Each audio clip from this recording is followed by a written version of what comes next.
আপনি যখন আপনার লাইফে বড় একটা স্বপ্ন দেখেন বা বড় একটা ড্রিম দেখেন এবং এই বিষয়টা যখন আপনার আশেপাশে বন্ধু-বান্ধবের সাথে শেয়ার করেন, তখন তারা আপনাকে ভয় দেখাবে, আপনাকে হতাশা উপভোগ করাবে, আপনার স্বপ্নে বাধা হয়ে দাঁড়াবে।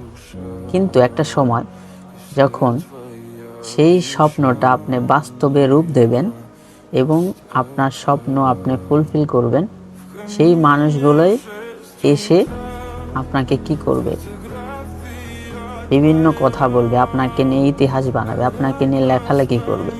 কিন্তু যখন আপনি একটা স্বপ্ন দেখেছেন বা সেই স্বপ্নটা তাদের সাথে শেয়ার করেছেন, তখন কিন্তু তারা আপনাকে অ্যাপ্রিসিয়েট করে নাই বা করবেও না। স্বপ্ন আপনাকে একা একাই পরিশ্রম করে বাস্তবে রূপ দিতে হবে। আপনার স্বপ্ন বাস্তবে রূপ দেওয়ার জন্য কেউ আপনাকে সহযোগিতা করবে না, কেউ আপনাকে হেল্প করবে না, এটাই বাস্তব।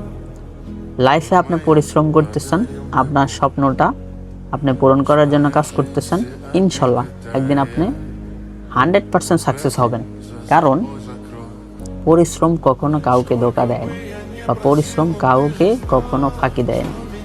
সো আপনার লাইফে সাকসেস হওয়ার জন্য আপনাকে একাই পরিশ্রম করতে হবে। আপনার জার্নিটা আপনাকে একাই লড়াই করে আপনার গন্তব্য পৌঁছাইতে হবে। তো ধন্যবাদ সবাইকে, সবাই ভালো থাকবেন।